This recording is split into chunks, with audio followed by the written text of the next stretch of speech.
ഇന്ന് ഞാനുള്ളത് പെരിന്തൽമണ്ണ അൽസുബിയിലാണ്. ഇവിടെ വന്നപ്പോൾ ഒരുപാട് പെങ്ങന്മാരുണ്ട്. അവർ പ്രവൃത്തി കേട്ടപ്പോൾ എനിക്ക് അത്ഭുതം തോന്നി. നമ്മുടെ മുസ്ലിം ലീഗിന്റെ പെരിന്തൽമണ്ണ മണ്ഡലം വൈറ്റുകാട്, അതായത് സ്ത്രീകൾക്ക് വേണ്ടിയിട്ട് എന്തും ചെയ്തു കൊടുക്കുന്ന സന്നദ്ധ സേവകരാണ്.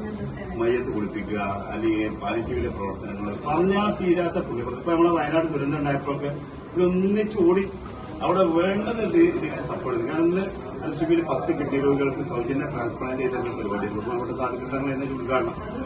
നമ്മളിവിടെ നമ്മളെ പങ്കന്മാരെ കണ്ടപ്പോൾ നമുക്ക് അതിരാകെ സന്തോഷം. കാരണം ഇങ്ങനെ ആവണം നമ്മൾ നാട്. കാരണം നമുക്ക് തിരിച്ചു പോകുന്ന ആളുകളാണ്. നമുക്കുള്ള സമ്പാദ്യം ഓരോരുത്തർക്കും ഓരോ സ്വന്തം കബർക്ക് പോകുന്ന ദിവസം ഉണ്ടെങ്കിൽ അതിലേക്ക് കൊണ്ടുപോകാനാണ് സമ്പാദിക്കേണ്ട മനുഷ്യനാണ് വിജയ്. അല്ലാതെ കോടികൾ ഉണ്ടാക്കി അത് ഞാനിന്റെ കുട്ടികളാണ് സുഖം, നമ്മളെ ജീവിതം സന്തോഷം എന്നുള്ള അത് ഒരിക്കലും വിജയമില്ല.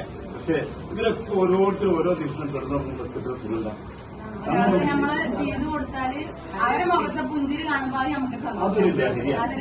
മറ്റൊന്നിനും കിട്ടാത്തൊരു സുഖം കണ്ടത് നമ്മളെ സഹോദരിമാര് പറഞ്ഞു കേട്ടാ അതൊരു ലഹരിയാണ്. കിടന്നു പറഞ്ഞാൽ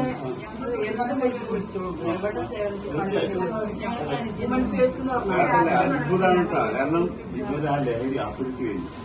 ഇവരൊക്കെ ബാക്കിൽ സപ്പോർട്ട് ചെയ്ത് കൊടുക്കാൻ നമ്മളെ ഓരോ കുടുംബങ്ങളും എന്നാ ഈ സ്വത്തും പോലും തല്ലൂടില്ല, അല്ലെങ്കിൽ നമ്മൾ വലിയ വലിയ രോഗത്തിന് അടിമയില്ല. പടച്ചോന്റെ കാവലും കൂടെ ഉണ്ടാവും. പടച്ചോനെ ഏറ്റവും ഇഷ്ടപ്പെട്ട കാര്യം എന്താ പറയുക, മറ്റുള്ളവരെ വേണ്ടിയിട്ട് ചിന്തിക്കുക, മറ്റുള്ളവരെ സഹായിക്കുക. നമ്മളെ കാര്യങ്ങളൊക്കെ പടച്ചോൻ നടത്തി തരും. നമുക്ക് മറ്റുള്ളവരെ സഹായിക്കും. അതിന് കിട്ടുന്ന ഒരാളെ വിശപ്പൊന്നും 10 രൂപ നമ്മൾ കട്ടെടുത്താല് 20 നമുക്ക് പോകും.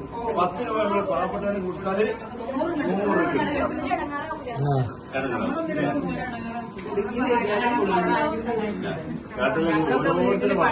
കുടുംബം നോക്കണം, ഭർത്താവിനെ നോക്കണം, കുട്ടികളെ നോക്കണം,